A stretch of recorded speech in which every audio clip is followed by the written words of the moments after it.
Welkom bij Extra Journaal, nieuws uit Curaçao, vers van de pers.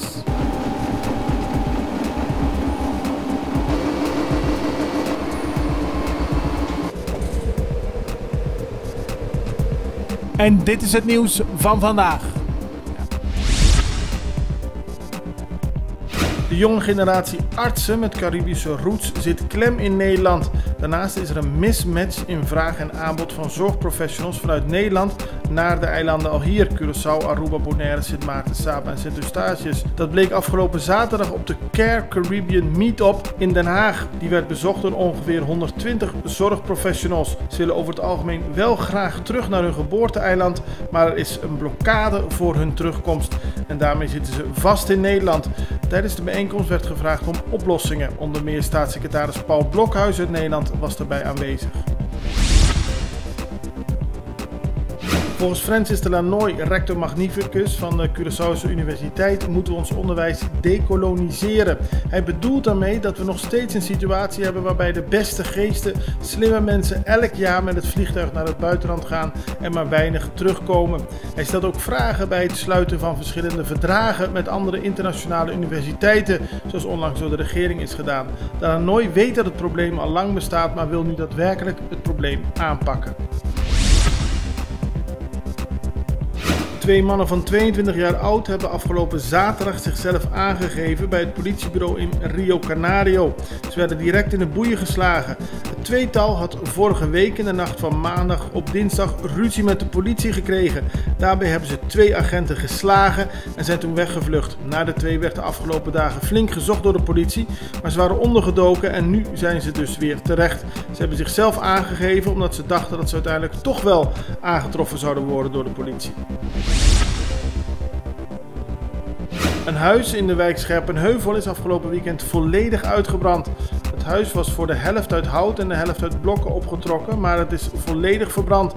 De brandweer was wel aanwezig, maar kon niks meer doen. Het vuur heeft zich heel snel verspreid. Het is een van de meest populaire katholieke vieringen. Christus Koning. Afgelopen zondag was het weer zover en op het Prionplein waren duizenden mensen bijeengekomen om dit feest te vieren. Op de beelden is te zien dat er een processie door de Bredestraat in Otrobanda gaat. Daarna kwam iedereen bijeen op het Prionplein waar Monsignor Sikko een dienst hield met assistentie van alle pastoors van Curaçao. Vandaag wordt op Aruba stilgestaan dat het 32 jaar geleden is dat Betico Cruz is overleden. Zoals bekend was Betico Cruz de grote voorvechter van de status aparte die Aruba gekregen heeft op 1 januari 1986. Treurig is dat Betico Cruz een dag daarvoor, op 31 december 1985, bij een auto-ongeluk zwaar gewond raakte. Hij overleed vandaag precies 32 jaar geleden. De partij MEP herdenkt Betico Cruz als voorvechter voor de status aparte. De 5e editie van de KLM Curaçao Marathon die gisteren werd gelopen was een groot succes. Er waren meer dan 2.500 inschrijvingen en de deelnemers waren afkomstig uit 37 landen. De marathon werd gewonnen door de Poolse hardloper Kopec. Die won met 2 uur 43 minuten en 48 seconden. Dat is een nieuw record voor Curaçao. De volgende KLM Curaçao Marathon is op 24 november 2019. Afgelopen weekend vond de finale plaats van de Curaçao Tennis Legends. Deze werd gewonnen door Schenk Schalke. Schenk Schalke werd vorig jaar verslagen door Fernando González, maar dit jaar wist hij te winnen en in de finale won hij van Wayne Ferreira. Curaçaose Baseball Week is weer begonnen en dat betekent dat er heel veel honkballers met Curaçaose roots terug op het eiland zijn. Ze geven onder meer clinics aan jonge honkballers hier en er was natuurlijk de Curaçao Baseball Celebrity Golf Tournament. Op de beelden is te zien dat het vooral een erg gezellig toernooi was. Mexico heeft 35 immigranten aangehouden na het tumult dat zondag uitbrak op de grens tussen Tijuana in Mexico en het Amerikaanse San Diego.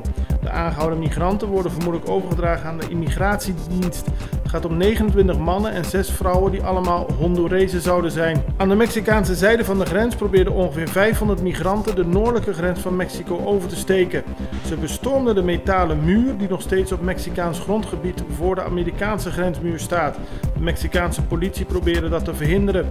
Meerdere migranten zouden voorwerpen hebben gegooid naar het grenspersoneel, waarna de Amerikaanse veiligheidstroepen de migranten verjaagden met traangas. De Mexicaanse regering liet zondag weten dat de orde was hersteld. Volgens de Amerikaanse president Donald Trump zijn er duizenden militairen naar de grens gestuurd om de grenspatrouilles te ondersteunen. Dit was Extra Journaal met nieuws uit Curaçao in het Nederlands, elke doordeweekse dag. Tot de volgende keer.